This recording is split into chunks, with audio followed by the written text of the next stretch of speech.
Hi, and welcome to Danny After Dark. If you're new here, make sure to like and subscribe so you don't miss a notification or a new episode.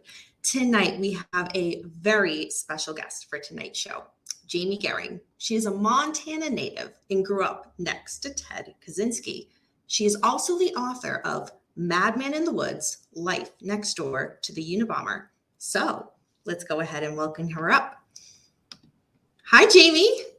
Hi, thank you so much for having me. Oh, thank you for coming on my show. How are you? I am doing great. How about you? I'm doing good. Thank you so much. So, I'm very excited to have you on. This goes back months and months. There was one day I was reading your book in a Starbucks and I happened to tag you in that post. And then I did a video, one of my true crime book recommendations video, and I tagged you in that. And yeah, we just been kind of messaging a little bit back and forth ever since. So I'm really, really excited to have you on my channel. I'm very excited to be here. Thank you again. And thanks for reading my book in a Starbucks. That's awesome. Yeah, it definitely gives a few glances when you're sitting there reading it like this. Yeah. But that's all right. I just want to say so, and I said this in the video where I recommended your book, is your book has become one of my, and I've said it then and I'll say it again, my favorite true crime books that I've ever read to date. One of the things that really gravitates your book for me is not only because anybody can write about their experience with, with a serial killer or whatnot, and they don't have that, that necessarily personal connection, but you do. And not only that, you really delve into the humane side of Ted that you experienced. And that really, it really touched me because I think people want monsters to look like monsters and we only see them in the media once they've been caught, and we don't realize there's, people are very complex and multidimensional, and you really hit that with your experiences with Ted. So that's what really gravitates me towards your book.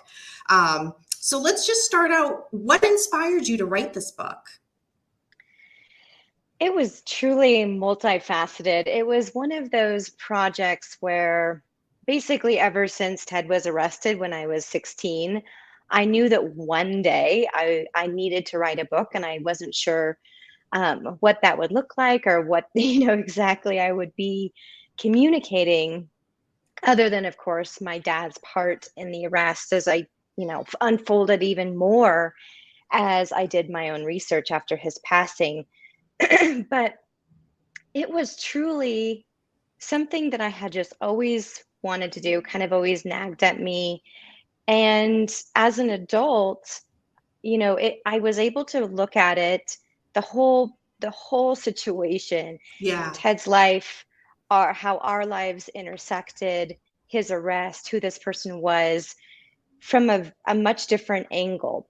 And as a mother myself, I think I was able to truly kind of delve into the young Ted and even Ted's mother. And that is one thing that when David Kaczynski, Ted's brother, read my book, he really did appreciate the fact that I was able to really try to understand their mother and kind of what she went through, losing a son to being a criminal.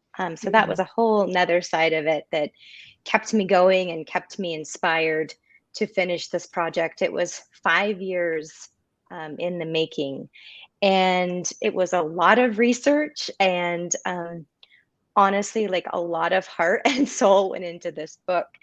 So even though I had the original inspiration when I was very young, it wasn't again until I was much older and able to give the project the time and energy that it really deserved. And then too, I talk about in my book, there was other factors. I had lost my father to cancer.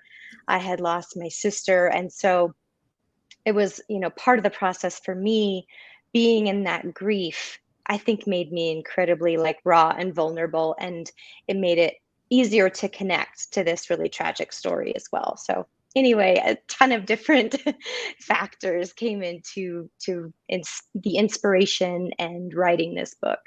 Yeah. And you, like those points that you just touched upon now, you really, it comes through in your book, all of those points, which I do have questions on those kind of as we go along. But let's kind of go back to the early days. How and when was it that Ted ended up buying and living on your grandfather's property? Yeah, so it was 1971 when Ted and his brother David purchased the 1.4 acre from my grandfather, Clifford Gehring. And, it was a long history since then. In those early days, he was just this kind of odd neighbor who purchased this property and eventually built his cabin on it. And the history started very, very soon after they purchased it, because my grandfather kind of created the road for him to come in and out of the property. And there were plenty of run ins with this person because our ranch land surrounded the Kaczynski's property those many years back. Mhm. And, it kind of gave Ted the additional isolation that he was looking for. Now, of course, that did change through the years, but Mhm. it's no wonder that he was drawn to this place and this property and kind of into our family. Yeah. So one of the things you just touched upon was some of the run-ins with Ted. Can you describe some of your early memories of him? Yeah, definitely. My earliest memory, I was only around 4 years old. And in those times, my parents had separated.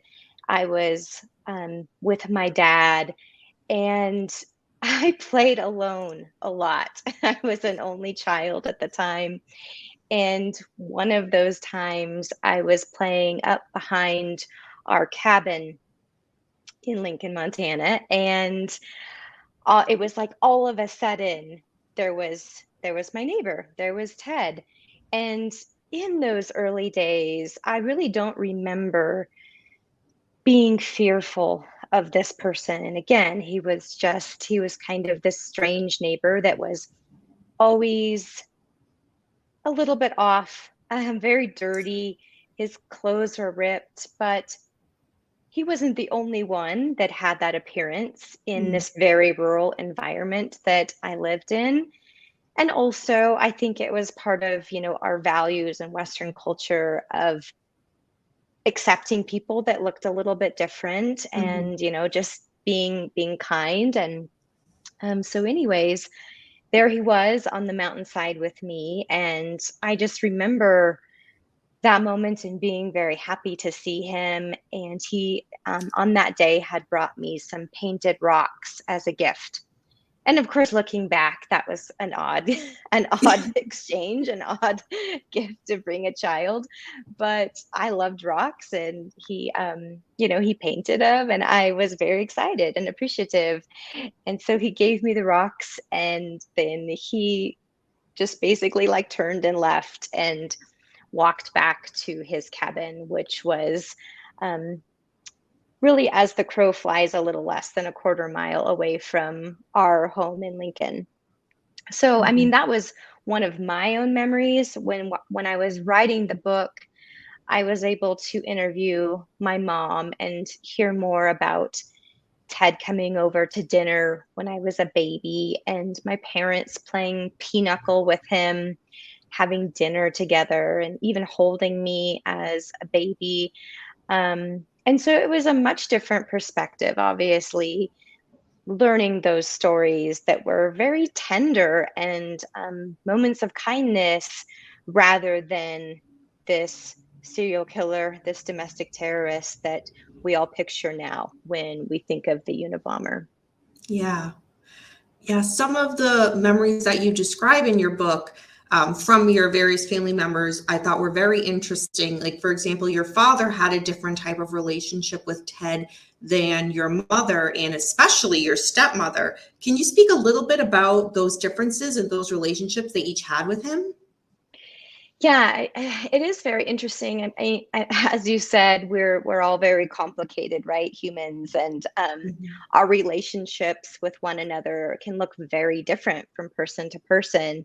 mhm, And in those early years, I do have very fond memories of Ted, our neighbor.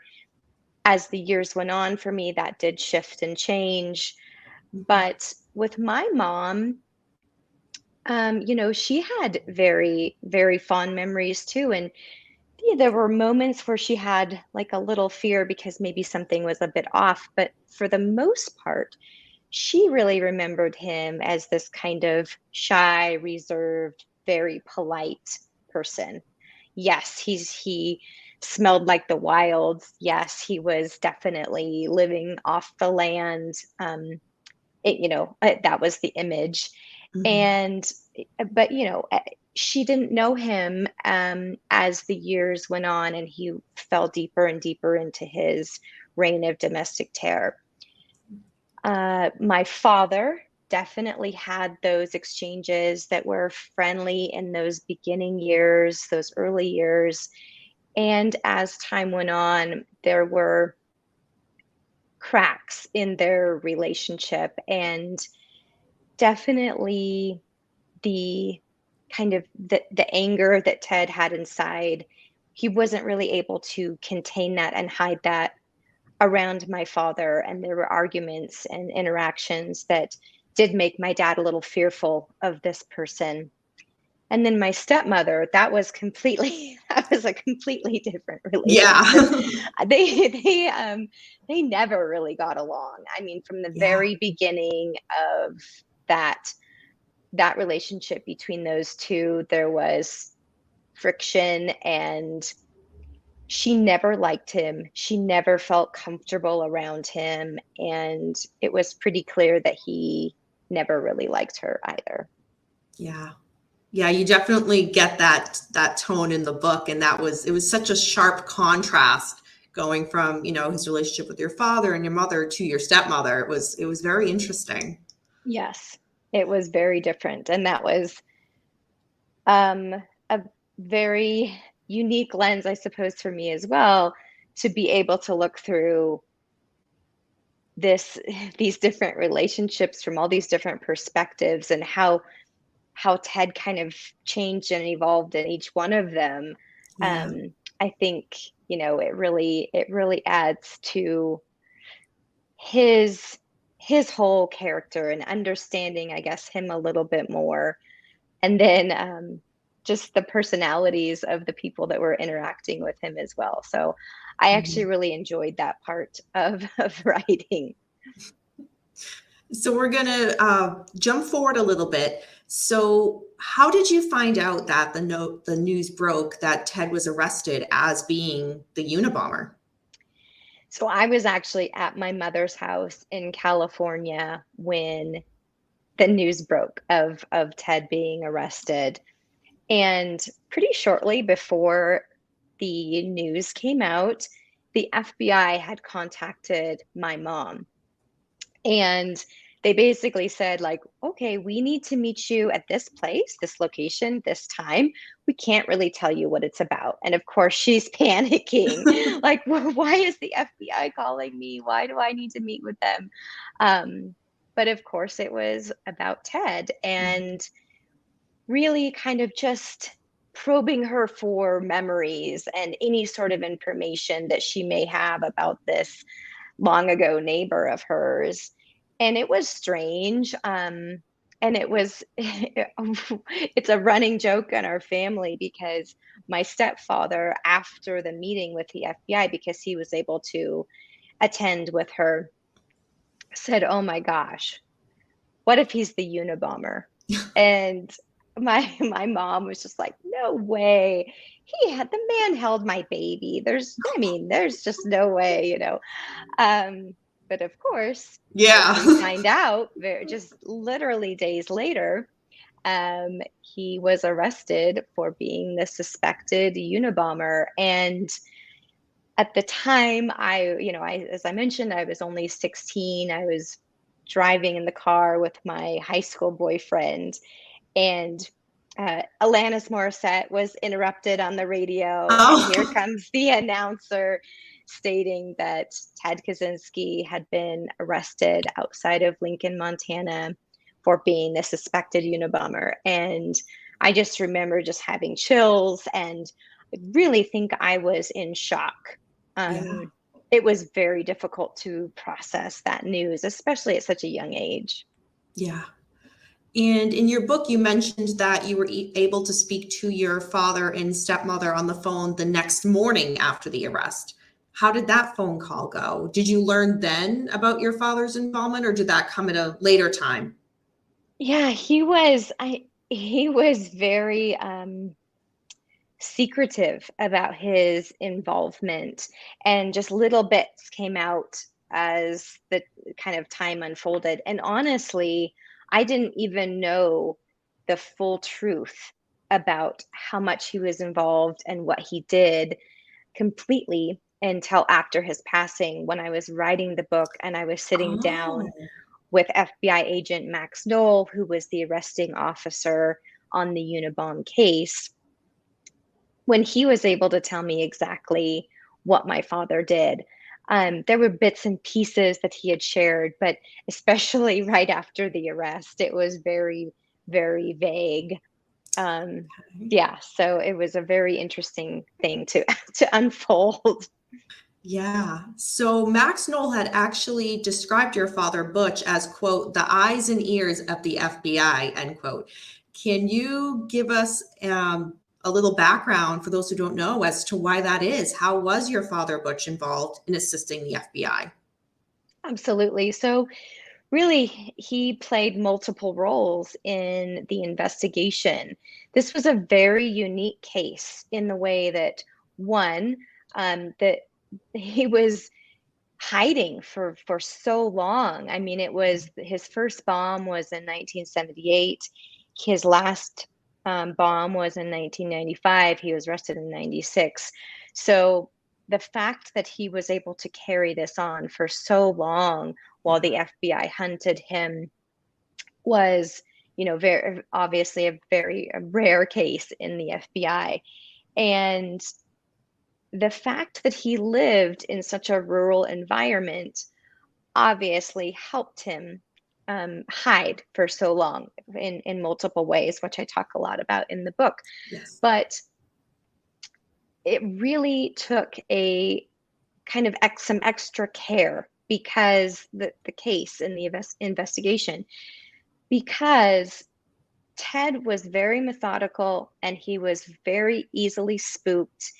And, one of the things that the FBI had promised Ted's family, David Kaczynski Mhm. specifically, is that they would try their best, of course, to safely arrest Ted, and there wouldn't be like a Waco or Ruby Ridge Right. shootout situation.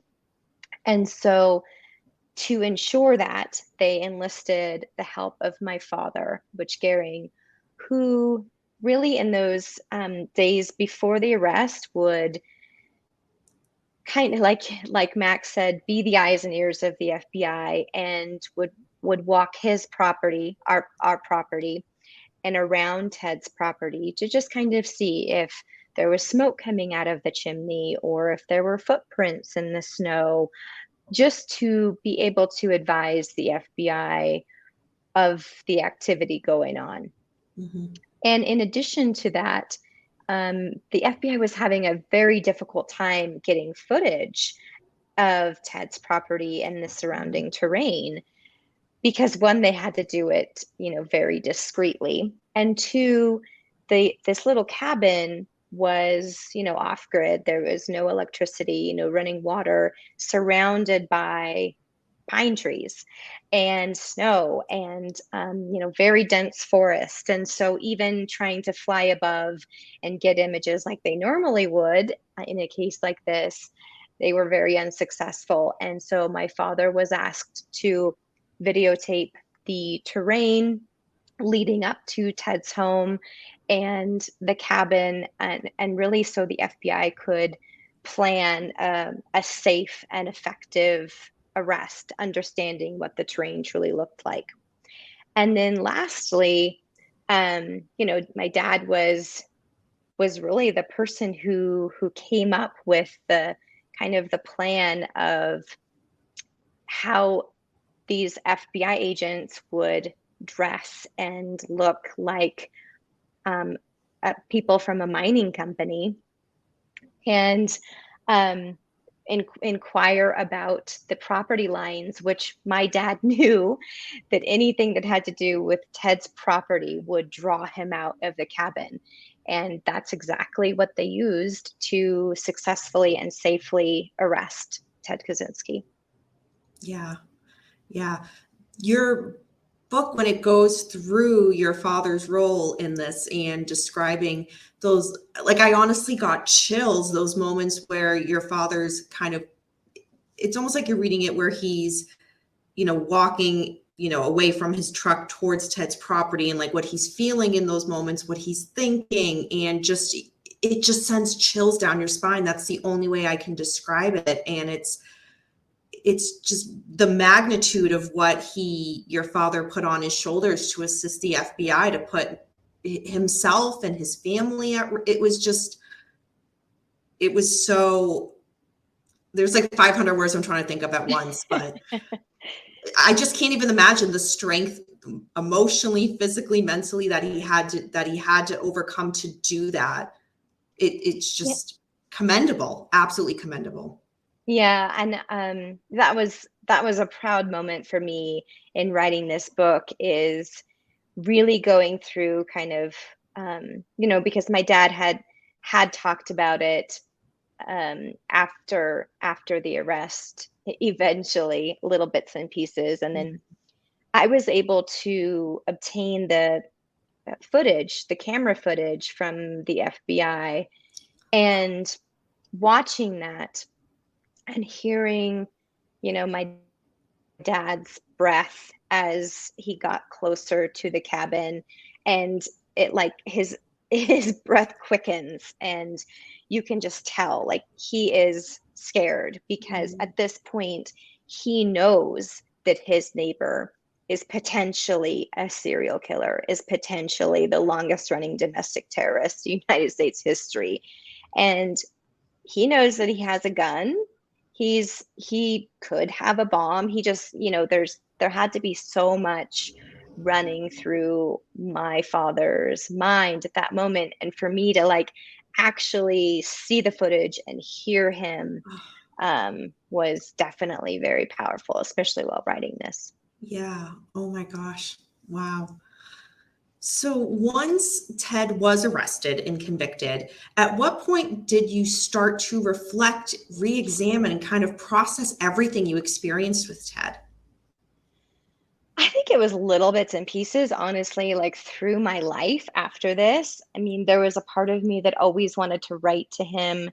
There was, there was, plenty of kind of thinking back, to think, like, oh my gosh, were there signs? Was there something, we missed? And of course, I was a kid. So, um, that's definitely a pretty heavy thing to place on yourself as a child, but it was still a very valid question for me. And it was years of kind of reconciling and contemplating, and then it was truly when I wrote the book and, like, chose to finally, like, truly delve into this, and write Ted, and kind of open that world up, where I truly, like, processed and got through all that this really entails.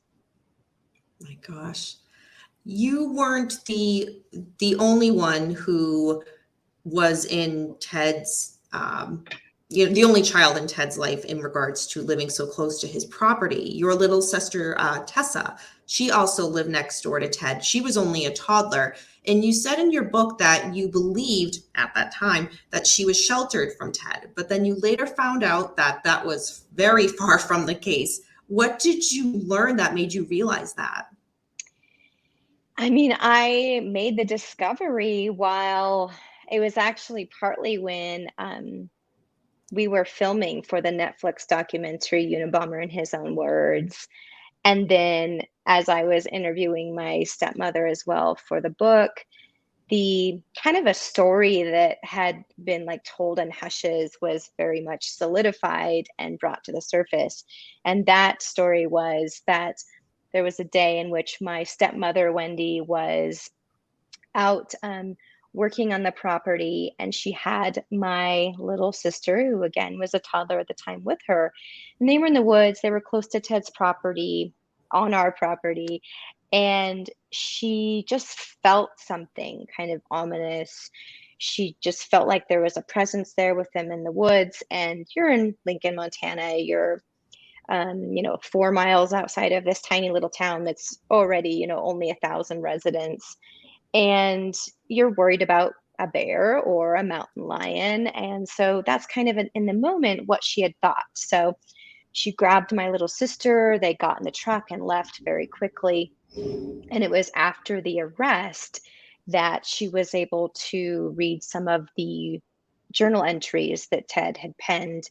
And one of them is talking about how he was looking through the scope of his rifle at my stepmother and at my little sister, and kind of going back and forth with them in the scope and contemplating killing them. And, if he killed one of them, then the other would be left on the hill, and just kind of what he was going through. And so he decided, of course, not to. Plus, that was very close to home. But Yeah. to read, those words later, to hear that from my stepmother, it really did change my, I guess, perception of our safety, because we were so close in proximity to Ted. I think that probably did save them that day, but it was definitely close and a really terrifying thing to discover. Yeah. And there were other examples that you provided in your book as well, where you yourself weren't safe, riding your bike around freely. Can you kind of speak a little bit about that? Yeah, so I, as a kid, was lucky enough to be able to ride horses all of the time, and a little Honda 90 motorcycle that I would ride like on the logging roads and through our property. And after the arrest of Ted, there was FBI agents that were um, looking for evidence for quite some time in the surrounding property. Mm-hmm. And one of the things that they discovered with my father as well is that there were neck height wires hung up from like tree to tree, and a lot of them kind of around blind corners. So if there was a motorist coming around a corner on a road, they could potentially be decapitated. Yeah. And that was definitely a pretty traumatic moment for me too, to realize that I could have lost my life Right. as well. And yeah, that was definitely a very tough discovery. Yeah. Oh my gosh. So, flash forward a little bit now. So, Ted is now in prison, and you decided to write him, and he wrote you back. And that was around December 2018. And you actually put a copy of the letter in your book on page 271 for anybody who's looking.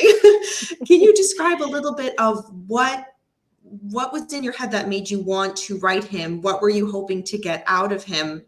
And then what did you actually get from him? I mean, I know there's this very like naive part of me, this child that was seeking an apology. Now, knowing him and understanding more of the complete narrative, not only what was going on a national level with his crimes, but what was going on in our own backyard, I knew that that most likely wasn't a possibility, but I would be lying if I said that there wasn't like a small part of me that had hoped Right. that on some personal level there would be some sort of, apology for what he had done. I did not get that, and and really, I mean, there wasn't a lot of response or reaction to pages of personal details, such as like I told him that my father had passed, and there was many other things that I had talked about. And he definitely told me it was great to hear from me, and that it was always good to hear from people that he had known in the past or something like that. But, everything was pretty on the surface and really what realistically I expected to receive. And then in the book, as you know, it's very interesting because I included the back of that letter. Yeah. And that is, Ted's thoughts and his meanderings on society and his own thoughts just streaming across the back of the letter, not really intended for me, but Yeah. that juxtaposition of his words to me with his ramblings on the back, I felt like explained him in ways that I never really could. This letter was just a perfect example of this person. Absolutely. It absolutely was such a contrast. And I'm really glad that you did put that in the book. And the back page of that letter for everybody who's listening is on page 272. So check that out. So did Ted ever give you any, whether it's in writing or whatnot, any reaction to your book? No, not that I know of. I mean, I haven't gone to the post office for quite some time to check to see. I mean, obviously he has passed away now, so who knows? But yeah, I as of now, I don't have any sort of reaction. I would think that he would have read it because he read just about anything that was written about him, that he Mhm. could. Obviously, he didn't have access to the internet when he was in the Supermax, but he was able to obtain books and copies of newspapers and things like that. So I do know that he had read previous books about him and always had an opinion on those. I'm sure. So it's pretty safe to assume that he also had read mine. Yeah. What was the Lincoln, Montana community response to your book? It was actually very supportive, and there's still a lot of members in the community that knew my father and loved my father. And I think especially because of that, and then also my sister, um, I think it was very well received and supported. If they didn't know my sister, if they didn't know my father, then there's always like the, I don't know, kind of tension about writing about it wasn't much of a secret, but a dirty little secret Right. of a community. And, that dark spot, that dark stain on our history there. But Mhm. I really hope that if they actually read it, that would change their mind. Yeah. One of the things with that I find with, researching true crime is when an event happens, not only, I mean, the community itself is so impacted, but now they're not only dealing with that, they're dealing with sometimes nationwide or even worldwide media now coming into their community, disrupting their lives even more, wanting to report anything on what's going on. And then people go on to the next story and then the media leaves, but the community's still left with this really tragic thing that happened that they need to process. What was in your best description, what was the Lincoln, Montana community like once Ted was arrested versus how is it now? How has it changed or has it not changed in some ways? Well, I think on a personal level, like immediately, many of these community members felt very betrayed Mm, and angry. And I think that took some time to kind of process. And even, I mean, speaking from my own experience, I think there was a level of shock and denial. I mean, to this day, my mom even remembers me personally saying things like, after Ted had been arrested, like, oh, well, if he is the Unabomber, if he really did these things, because it's just such a heavy thing to yeah. truly process. And so I feel like there were a lot of members of the community that felt the same way. And then there was just such a, like you said, just such a media frenzy right afterwards, and actually quite a bit afterwards. It was a huge story. And um, that was also, I think, pretty difficult for these people that are very used to living this very private Right. lifestyle, and really why they're living in these rural environments, to be surrounded by this kind of chaos and this media frenzy. And so that was a whole nother aspect of the aftermath, and what this person, Ted, had created. So for those who maybe hadn't heard the news, but it was everywhere. On June 10th of this year, Ted Kaczynski passed away, and you were actually at CrimeCon UK at the time. How did you find out, and what was your first thought when you heard that he had passed away? It was such a strange thing because I was shortlisted for Best New True Crime Author by CrimeCon UK. And so I was there for this award ceremony. And, I had actually known that Ted had cancer, and that it seemed like his days were probably numbered. But that was, about a year and a half ago, I believe, that I had gotten that news.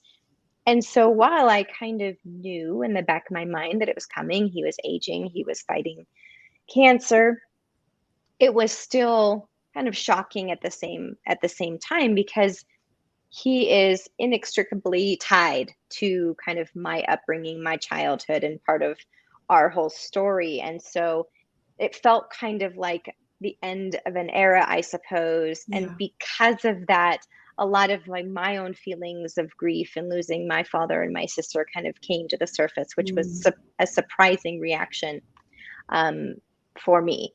But and also I just couldn't get his brother off of my heart and my mind, because they never had, or he never had the chance, David, to reconcile with his brother. And yes, he is or was a murderer, and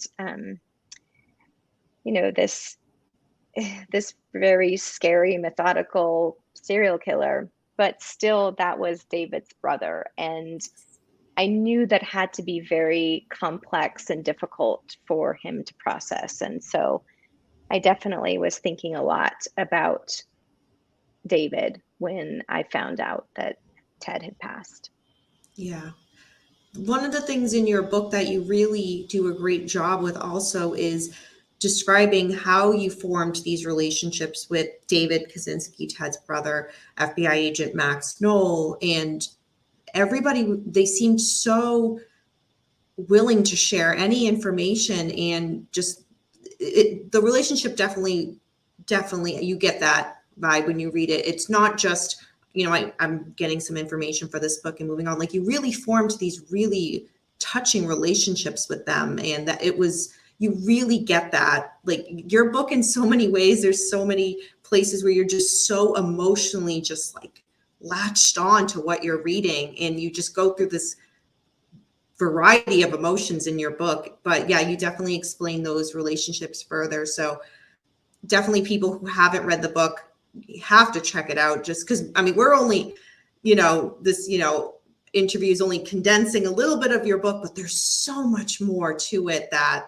I mean, if we had 5 hours, we probably still couldn't even cover everything that you cover in your book.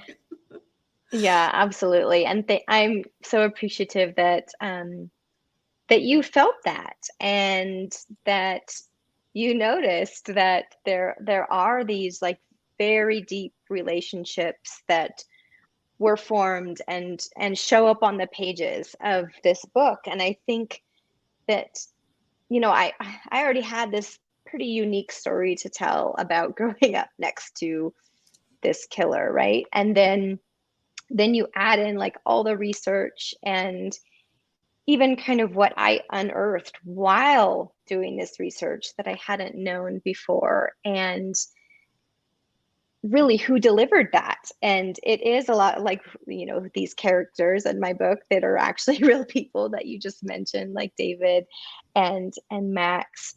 And, showing that this tragic, very tragic thing, and horrific violence, there's still something good that came out of it. And there's still healing and processing and, kindness that has come from this tragedy. And I feel like that's very important. Yeah. I just want to also just give the moment it's due, just the amount of respect that I have for your father, Butch, after reading this book. I mean, he's an angel on earth, what he did to assist and put his own life, his own family at risk. He's just, the amount of pride I felt reading it. I'm like, I don't even know this man, but I'm just so touched by him and his story. And you included pictures of him in your book with some of the FBI agents that he was working with. And it was so touching. So the role your father played, again, Max Knoll, he was the eyes and ears of the FBI. And that quote was just spot on. So thank your father did so much. So I just want to give your father his moment in this, because he really deserves it. Thank you so much for saying that. Yeah. And again, I hadn't even realized the extent of what he had done until writing this book. And it was definitely a very proud moment for me to make these discoveries. Yeah. So for those who don't have your book, shame on them. But for those who are interested in picking up, where can they get a copy of your book, Madman in the Woods, Life Next Door to the Unabomber? You can grab a copy of the book at Barnes & Noble or Amazon or any of your favorite indie bookstores. It's also available on Kindle and Audible, which I narrate it. And by the way, if you don't know, I'm going to share a very short, small story. I had to audition to read my book.